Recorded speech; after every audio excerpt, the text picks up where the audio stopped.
know what's going on in your market. And let's just say you're in Canada and you want to buy some land in the United States. Well, pick somewhere that you're familiar with, or maybe somewhere you would like to go to one day, or somewhere that you've been and you wouldn't mind owning some land. Start researching that market. Go on Zillow or Redfin. Look at the solds. Look at what's happened in the past 30 days. Oh, there's nothing selling in the last 30 days. All right, let's go out to 90 days. Oh yeah, there's like 75 parcels of land that's sold in this area. Why is that area? Why is parcel selling? And then what size are they selling? And then what are they selling for by the square foot or by the acre? Put the price in a spreadsheet, or you can do this on a piece of paper. It doesn't matter. Do the price, divide it by the square foot, or divide it by the acre. So know what's going on, know where the land's selling, know what size parcel it's selling, know how much it's selling for, and start reaching out to these landowners.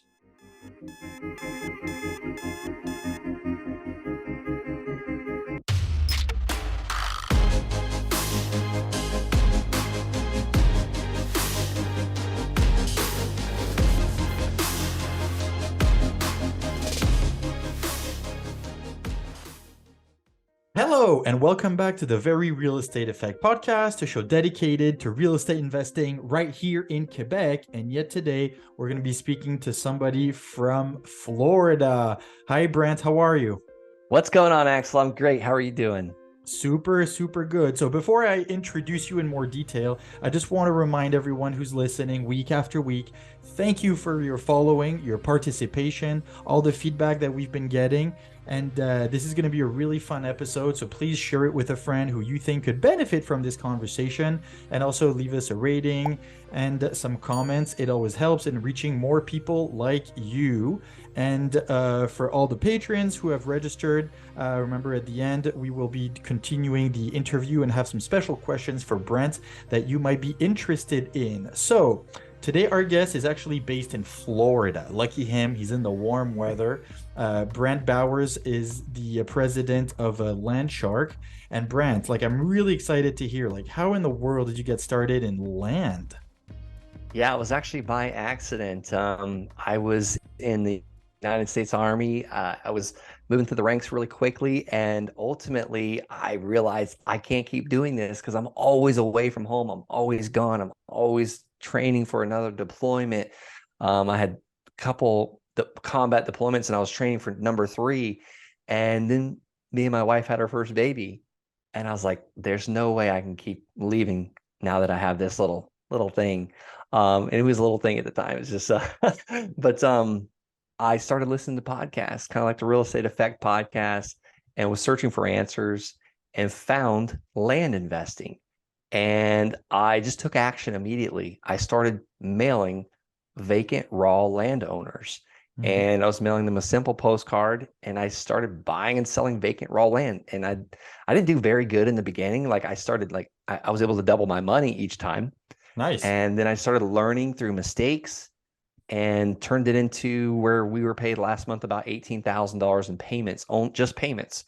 So it turned into a lifestyle business to where I, have time freedom and financial freedom and monthly payments coming in every month. And that's kind of it. I'd love to break down the whole process. Yeah, and that's what we're going to go through. So there's so much to unpack there. Thank you. You made it easy for me. So you started at the beginning by you said sending some postcards, people who own just raw land. So first of all, what market was that in, and how did you identify the pieces of land that might be interesting for you? Yeah, I'll tell you, there was no thinking behind it. There was no science. It was just a bunch of action at first.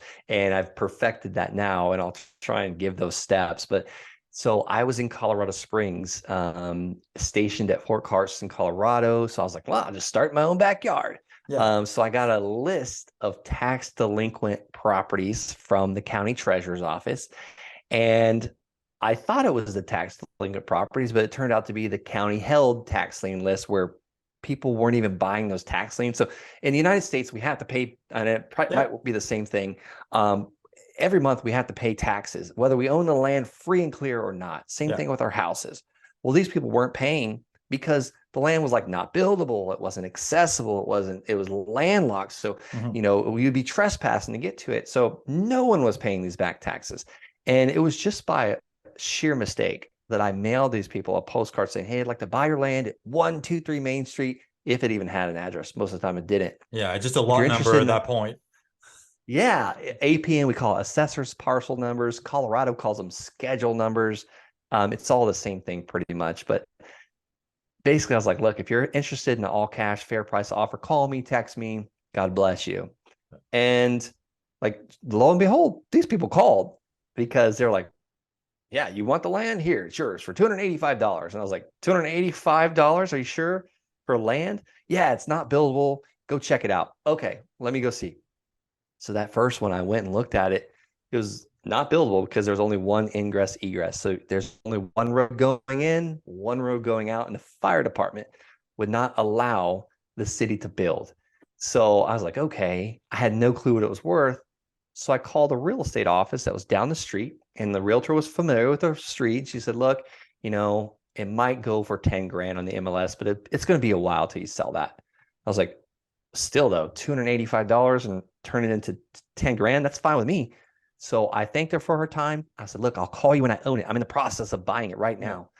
And she called me back within a couple minutes and said, look, I'll buy it from you. I was like, what are you offering? She said, $5,000. I was like, when do you want to close? She said, I can close next week. I was like, let's do it. So I called the seller. I said, can I pay you on Tuesday?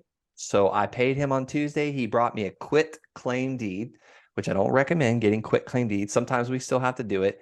And I didn't do any title research. There could have been liens and encumbrances and back taxes. Obviously, there's back taxes.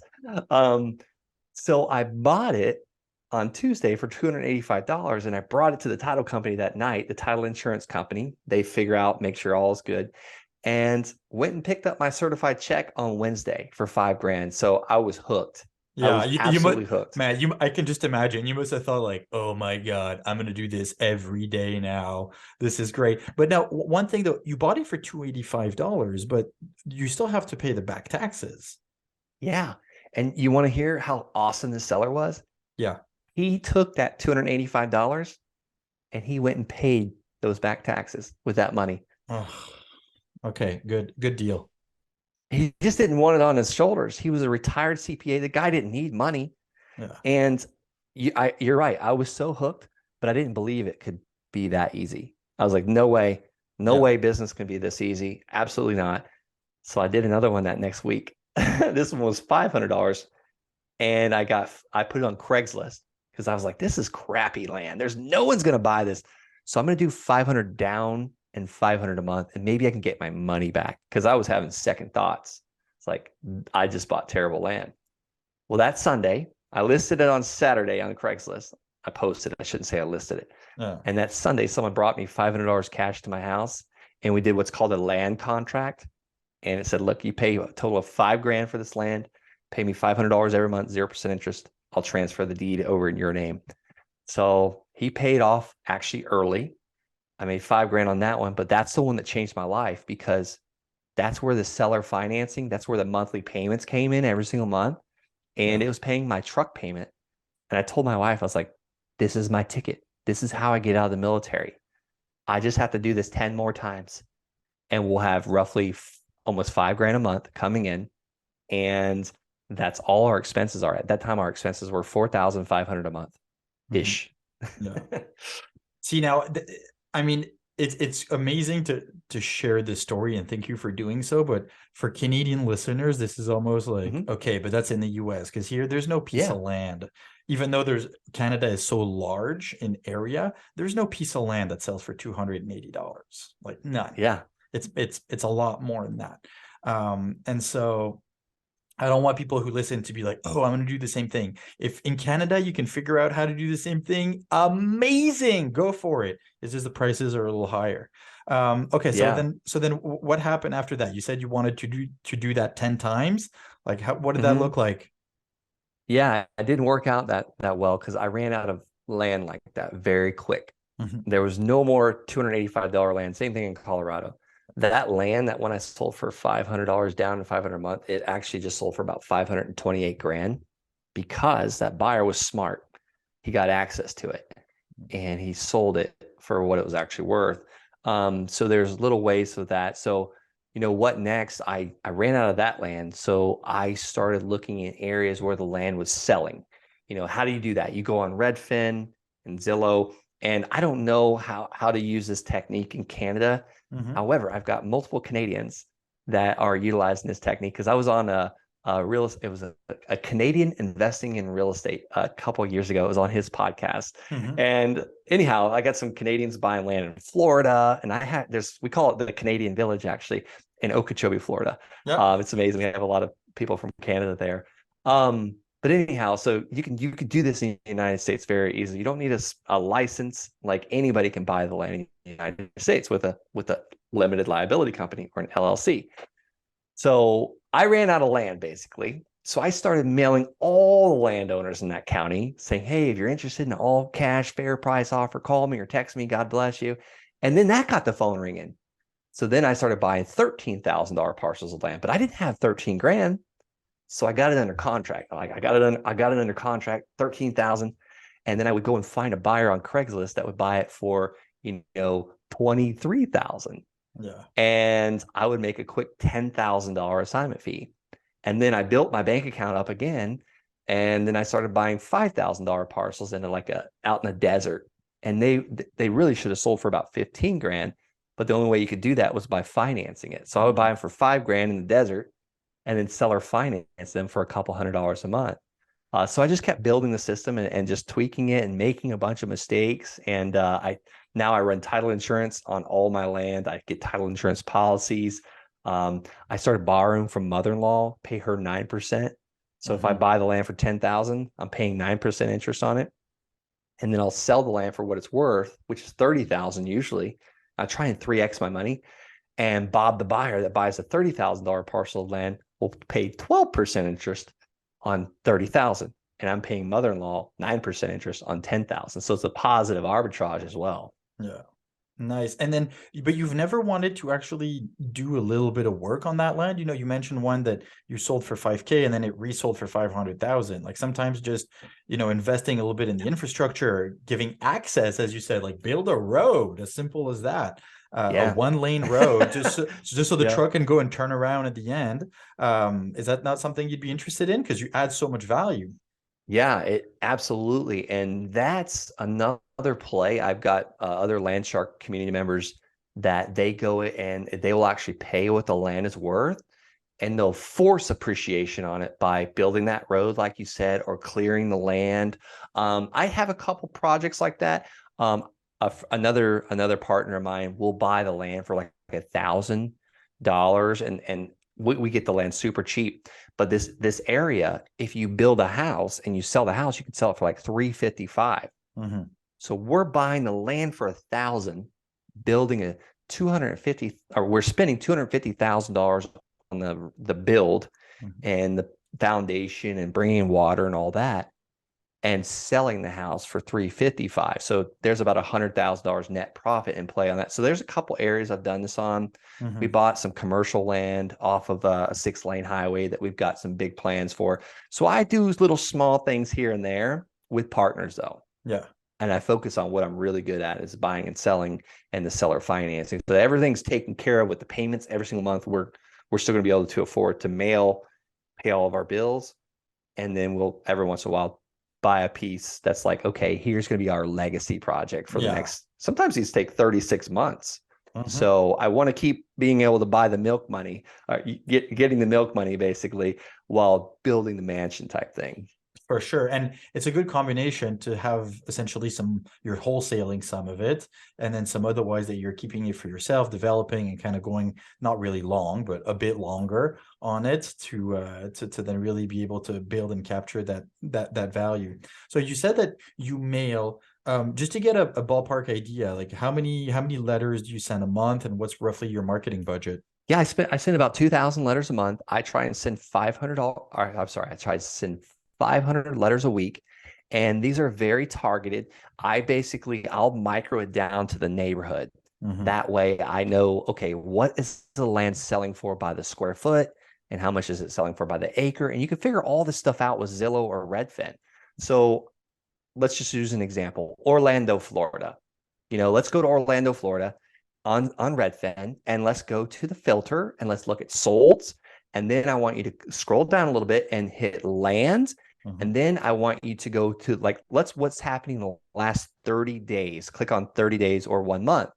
And then I want you to go back to where you selected Orlando and hit the X mark on Orlando. That way you're looking at the map and at what's all around Orlando. And I want you to just scroll out. And I'm looking for clusters of solds, like actual bunch of red dots of solds. And I really want to see the areas that are in high demand. Yeah. And then I'm going to click on each one of those. And I'm going to take the price, and then I'm going to write down the square foot. So the price and the square foot.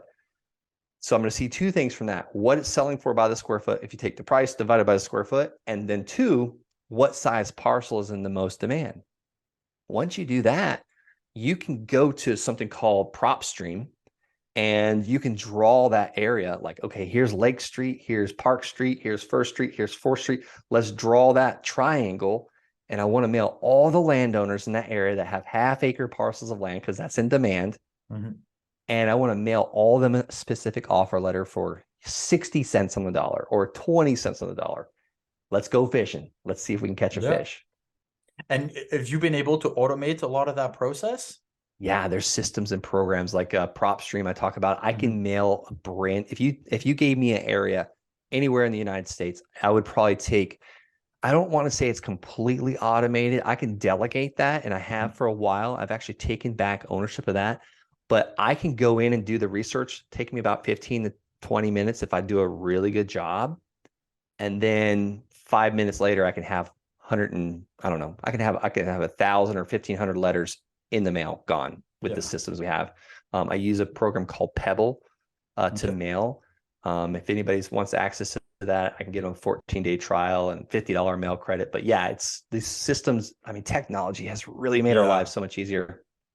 Yeah. Made a huge difference. So you started with that first piece of land at $280, like what, like a couple of years ago? When was it? 2016. Okay, 2016. And now you've obviously gone a very long way. Kind of like where can you kind of describe where you're at now? What does your business look like? Yeah, absolutely. So I don't do a ton of land deals now. We focus on probably doing one, maybe two a month. I'm doing less deals, but more profitable deals. For a while there, if it had profit, I would do it. And that's not the best thing for a business. And here's what I mean by that. It's like, imagine your lawn man. He's making money by raking your leaves during the winter. And let's just say Michigan. And Hmm. Michigan, they have to rake leaves in the winter or the fall, really. And then he knocks on your door and says, hey, I see you have leaves in your gutter. And I actually took this from Mike McCallowitz, his book, Profit First, which is an amazing book to implement. But he sees there's leaves in your gutter, and then it's a way to make extra income. But while he's up there, he sees you need some shingles repaired, and then, oh, your chimney needs repaired. But think about it. Now he has to buy a ladder to get to the gutters. He has to buy a blower to blow out the gutters. He has to buy the roof, the hammer and the nails to fix your shingles and the mortar for your chimney. Well, all these extra things are additional items to where it's like, okay, I don't need to scale larger and do more deals. I need to really micro focus and do less deals. But in the beginning, if it had profit, I would take any dollar that was on the table. What does the business look like today? We're getting the $18,000 a month in payments every single month from the land that we've already sold. And then I'm micro focusing on other parcels of land that we can make about $20,000 each time we get one. It's like my son. He was fishing in my parents' pond yesterday, and he was so mad because grandpa was catching fish and his cousin was catching fish, and he was not. And I said, buddy, just keep trying. Don't stop. He went back up to that pond and fished another hour and a half by himself, and he finally caught a fish. And I was so proud of him. But that's what this business is about. We just got to keep mailing landowners until someone says, you know what, I'll sell it. And they Yeah. sign your offer letter and send it back. And boom.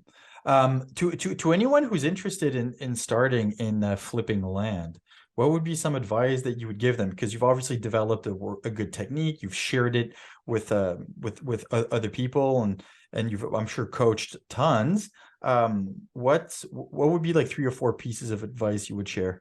Yeah, first advice is know what's going on in your market. And let's just say you're in Canada and you want to buy some land in the United States. Well, pick somewhere that you're familiar with, or maybe somewhere you would like to go to one day, or somewhere that you've been and you wouldn't mind owning some land. Start researching that market. Go on Zillow or Redfin. Look at the solds. Look at what's happened in the past 30 days. Oh, there's nothing selling in the last 30 days. All right, let's go out to 90 days. Oh yeah, there's like 75 parcels of land that's sold in this area. Why is that area? Why is parcel selling? And then what size are they selling? And then what are they selling for by the square foot or by the acre? You know, put the price in a spreadsheet, or you could do this on a piece of paper. It doesn't matter. Do the price, divide it by the square foot or divide it by the acre. So know what's going on, know where the land's selling, know what size parcel it's selling, know how much it's selling for, and start reaching out to these landowners. How do you do that? You can go to the landsharkslist.com, get a 7-day free trial to PropStream, start pulling the landowners, pulling a list of landowners, and then sending them a land offer letter. Again, if you want the land offer letter, go to the landsharks.com/LOL. I mean, you don't have to be in the United States to do this. I've got people stationed in Korea, people that are deployed to combat zones in the military that are starting their land business so they have discretionary income for when they get out of the military. So there's so many ways to do it. Mm-hmm.